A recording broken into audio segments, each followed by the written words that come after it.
The morning sun rose over the great city of Aurelian, shining its light on towers made of silver stone and long bridges that connected every high building. The city looked peaceful from far away, but inside its tall walls, the people worked in silence and fear.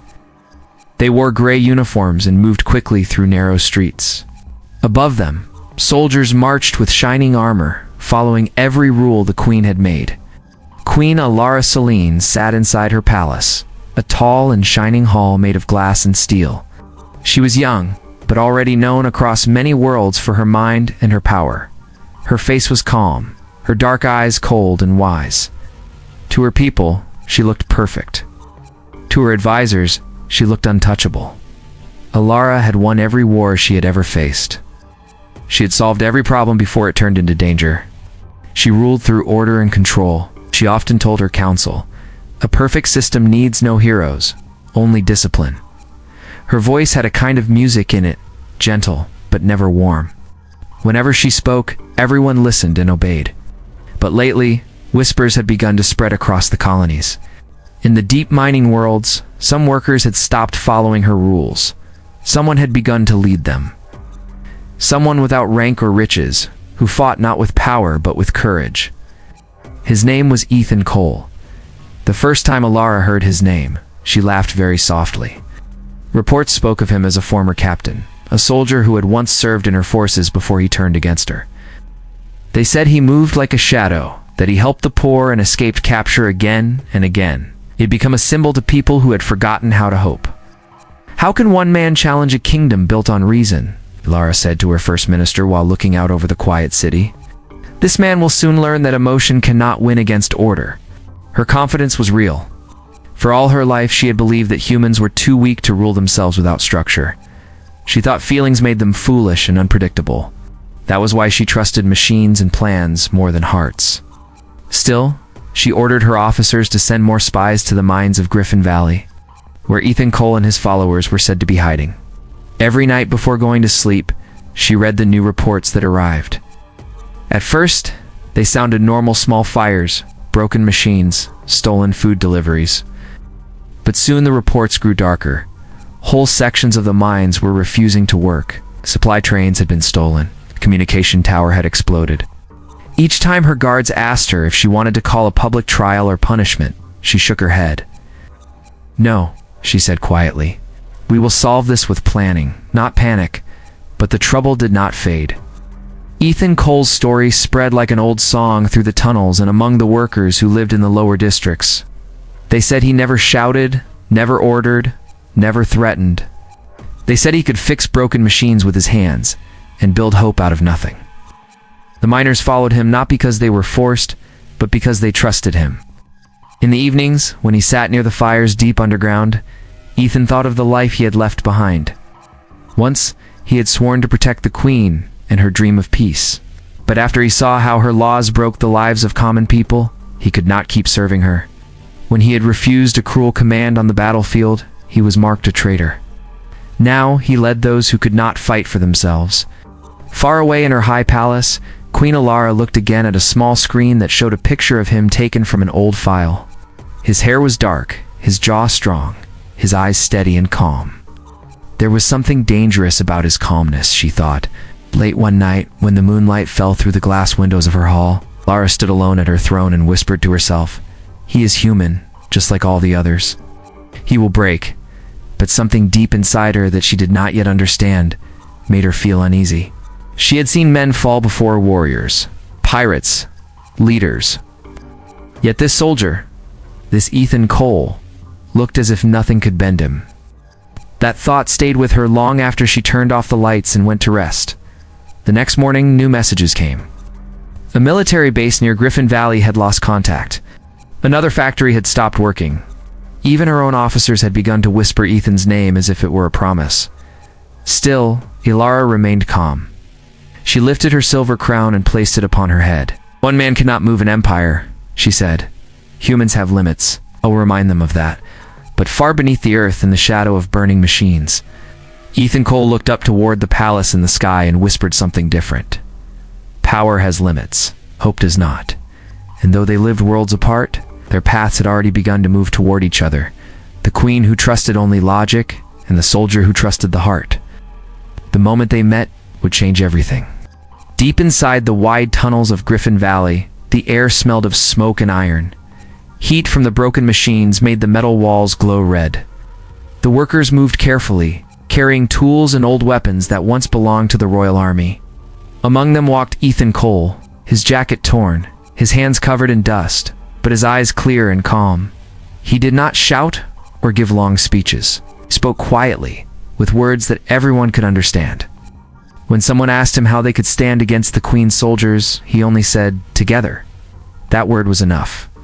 Every man and woman who heard him began to believe that maybe the Empire was not as strong as it looked from above. The miners had built small homes inside empty tunnels and used broken robots to carry food and water. Ethan worked beside them each day. He helped carry stones, fix broken lights, and teach the younger boys and girls how to stay safe if the soldiers came. He laughed with them when they rested at night, even though he knew that each day could be the last.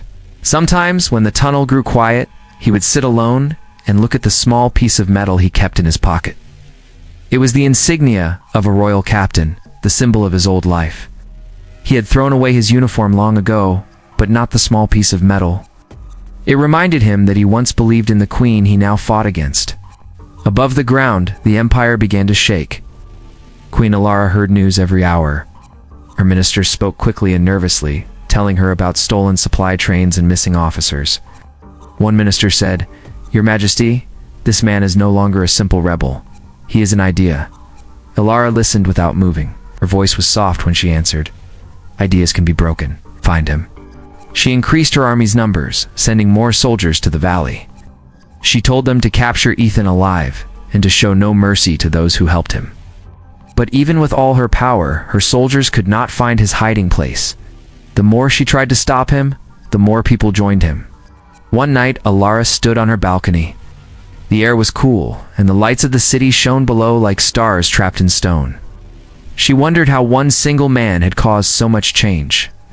Her chief guard, a tall officer named Captain Harris, stood beside her. "Do you fear him, my queen?" he asked carefully. Alara turned her face toward the horizon. "I fear nothing," she said. "I am only curious. I have defeated armies, yet one voice defies me." Captain Harris bowed and said nothing. Meanwhile, in the tunnels, Ethan had begun to plan a new strike. He wanted not to kill, but to make a message that the people would see. He and his closest friend, a young engineer named Laura, worked side by side to build an energy pulse designed to cut the Queen's communication lines. Laura looked at him as they worked and said, "What if we fail?" Ethan smiled a small, tired smile, "And we try again." When the explosion happened a few nights later, the lights in 10 royal stations went dark. The Queen's control over her fleets broke for several hours. The news ran through the colonies faster than light. All at once, people began to whisper Ethan's name, even in the restaurants and parks of the capital city. Shopkeepers, soldiers, and students all repeated the story like a quiet prayer. Alara stood before the main control screen in her palace as messages exploded across it in red. Her voice did not rise, but her eyes had grown harder. "Bring him to me alive," she told her generals. No excuses, no delays. Her soldiers moved with machines and drones, closing in on the valley from the north and south. In the tunnels, Ethan gathered his people. "The Queen wants to end this quickly," he said, "but she does not know that she is the one who taught us order. We will use her own lessons against her." They moved their supplies deep underground and waited. Passed in silence. The sound of footsteps echoed far above them. Finally, one morning before sunrise, the soldiers found the main tunnel's entrance. Shots rang out and dust filled the air. Ethan's people scattered, hiding behind stones and machines.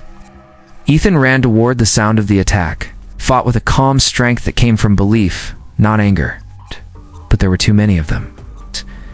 When he saw that his people would be captured or killed, he made a decision. He raised his hands, walked into the light, and surrendered himself.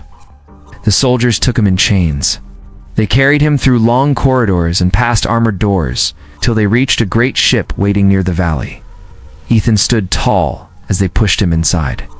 He did not fight back. He only kept his eyes open, looking toward the sky where the Queen's palace waited. When the report of his capture reached Alara, she stood very still. For a moment, she said nothing at all. Then she spoke to her guard quietly. "Prepare the hall. I will speak to him myself." And as the ship carried Ethan Cole through the clouds toward the capital, the Queen waited, not knowing that the man she had ordered to be captured would soon challenge everything she believed about power, duty, and the human heart. The great ship moved slowly through the dark sky toward the shining city. Inside a small cell, Ethan Cole sat with his hands bound. The metal walls were cold, but his mind was calm. He could see the faint stars through a small round window. Every mile they flew brought him closer to the Queen who ruled everything he once believed in. When the doors opened, 2 guards pulled him out. Their boots made hard sounds against the glass floor as they walked through the bright halls of the palace. Every corner was perfect, every light placed with care. The silence inside the palace felt heavy. At the end of a long walkway stood Queen Alara Selene. Her silver crown reflected the light above her head. She looked at Ethan as he was brought before her. There was no anger in her face, only a steady calm, the calm of someone who was sure of her own strength. The guards made him kneel, but he slowly rose again to stand.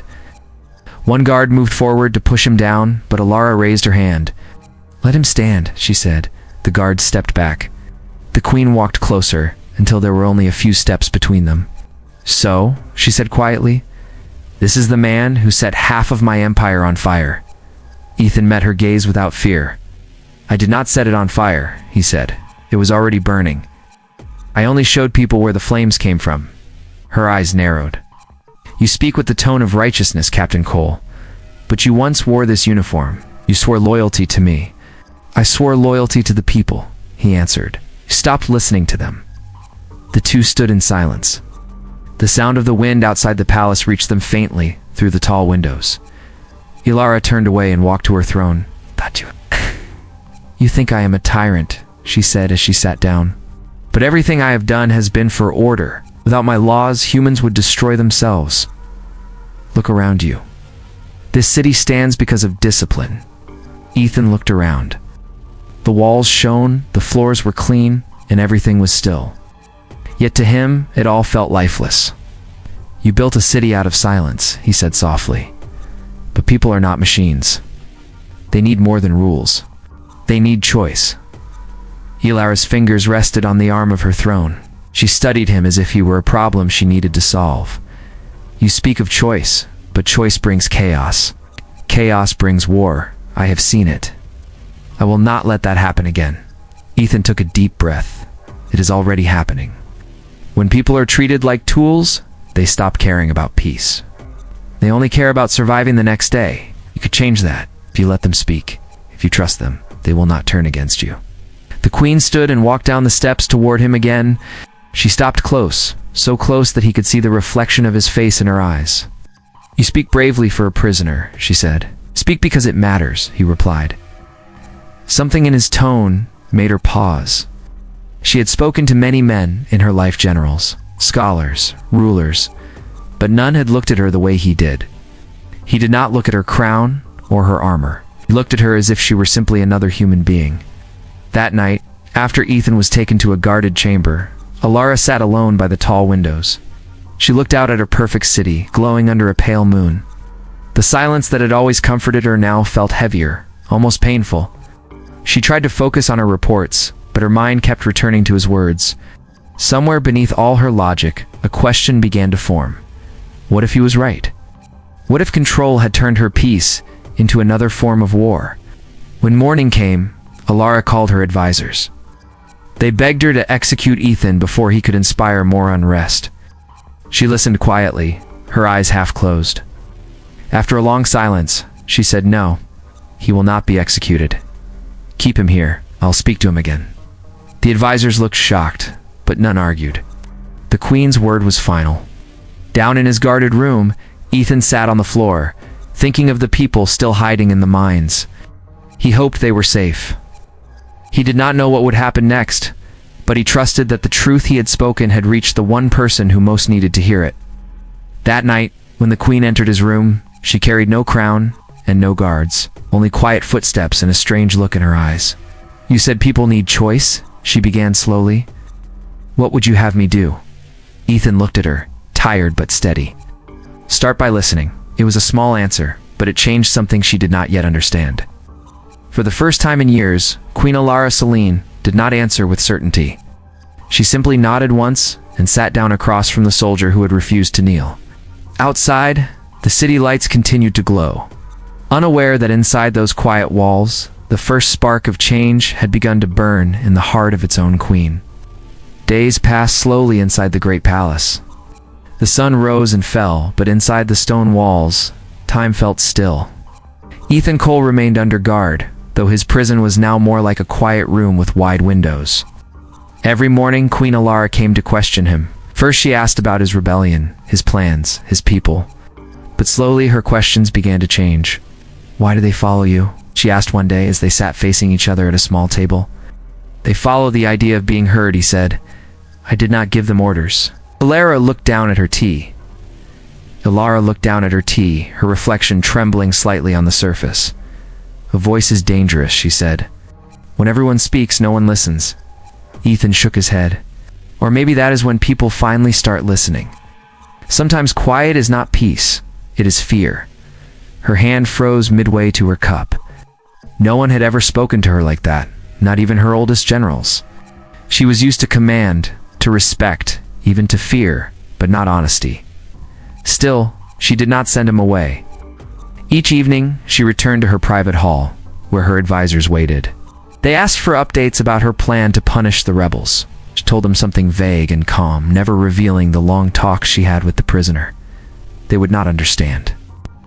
Rumors of the Queen's conversations with the rebel captain began to spread through the guards and servants. Some believed she was trying to reform him. Others whispered that the soldier was reforming her.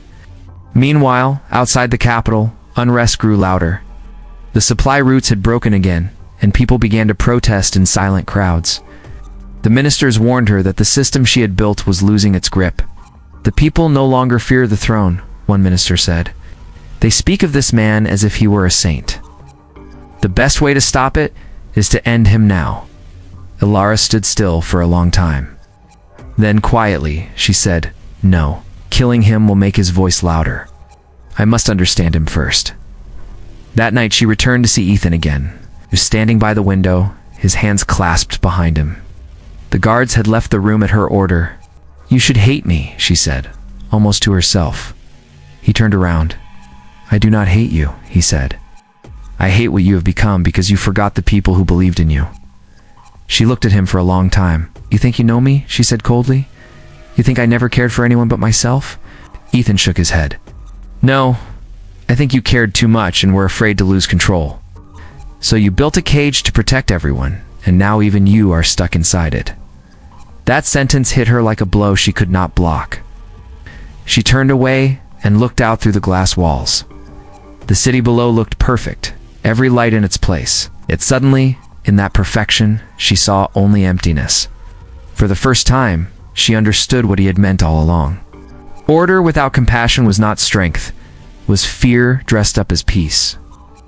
In the days that followed, she stopped attending her council meetings. She spent her time walking through the lower districts, wearing a long plain cloak so that no one would recognize her. She saw the gray streets, the tired faces, the quiet sorrow that filled every home. The people still bowed when they saw her emblem, but there was no pride in their eyes, only survival. When she returned to the palace, she called an emergency gathering of her commanders. They waited for her commands, expecting harsher laws and tighter control. But what they heard shocked them all. There will be no executions, she announced. No burnings, no mass arrests. We will rebuild the schools, feed the lower sectors, and allow the miners to govern themselves. The room fell silent. The generals looked at one another in disbelief. One stood up and shouted, Your Majesty, this is madness. Mercy will destroy discipline. Then perhaps discipline has destroyed mercy long enough, she said. Her voice was quiet, but no one dared to answer. After the meeting, she went to see Ethan one last time. He could tell by her face that something inside her had changed. You went out there, he said. Yes, she answered softly. I saw what I had turned my people into, and I saw what you meant by choice. He gave a small nod. She can still fix it. She smiled faintly. Perhaps. But if I do, your rebellion must end. There must be peace on both sides." Ethan studied her face. "If you keep your word, I will make sure they keep theirs." The next day he was released from his chains. Soldiers watched as he walked out of the palace and disappeared into the dawn light. Queen Alara stood at the window for a long time after he left, seeing not a prisoner set free, but her own heart finding freedom at last. For the first time in her reign, she felt something stronger than control hope. She did not yet know that her choice would start a wave that neither she nor Ethan could stop. But deep down, she no longer wanted to stop it. And somewhere beyond the city walls, Ethan Cole smiled as he walked toward the rising sun, knowing that even the coldest heart could be warmed by truth. The wind over the valley carried a new sound. It was not the sharp echo of guns, nor the cry of fear that had filled the days before. It was the soft hum of people working again, rebuilding homes, clearing broken walls, planting fields once lost to fire.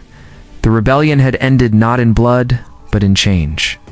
Ethan Cole walked among the people, watching them with quiet pride. He had promised Queen Alara that peace would come, and he kept that promise. Soldiers who once guarded the mines now helped carry stones and tools. The miners no longer ran or hid. They worked freely for the first time in years. Sometimes, when evening came, he looked toward the distant horizon. The sun would fall behind the mountains, and the light would touch the sky with gold. In that moment, he always thought of Hertha Queen, who had learned to listen, and who had dared to change. Far above the city, in the great palace of Aurelian, Queen Alara stood before her council. The men and women around her waited, uncertain of what her next command would be. The empire had grown used to easy orders, but now everything was different. Lara had dismissed many of her old generals. In their place, she brought new voices, teachers, doctors, and workers who had lived close to the people's struggles. Her ministers were uneasy, but they dared not challenge her. They had seen that her will could reshape nations just as easily as her wrath once had. "Our strength is not silence," she said to them. "It is trust. We will govern with open minds, not closed fists." No one spoke. Slowly, one by one, they bowed. The next weeks were filled with noise and effort. Markets reopened, schools taught again, and old broken bridges between the colonies were repaired. People who had once feared the queen now said her name with respect. They still remembered the iron rule she had once stood for. But now they saw her walk through the streets without guards, speaking to children and farmers herself. News of her new laws reached every corner of her realm. Many could not believe it. An old worker named Leo said, "The queen has a heart after all," a young girl added. "Maybe she had it all along. Maybe no one saw it." Meanwhile, Ethan stayed close to the people. He did not take a title or any power. He preferred to remain a soldier among civilians, reminding them that courage was not only found on battlefields. His followers sometimes asked him if he missed the fight. He always smiled and said, "This peace is what we were fighting for." One morning, weeks later, a royal messenger came to the valley.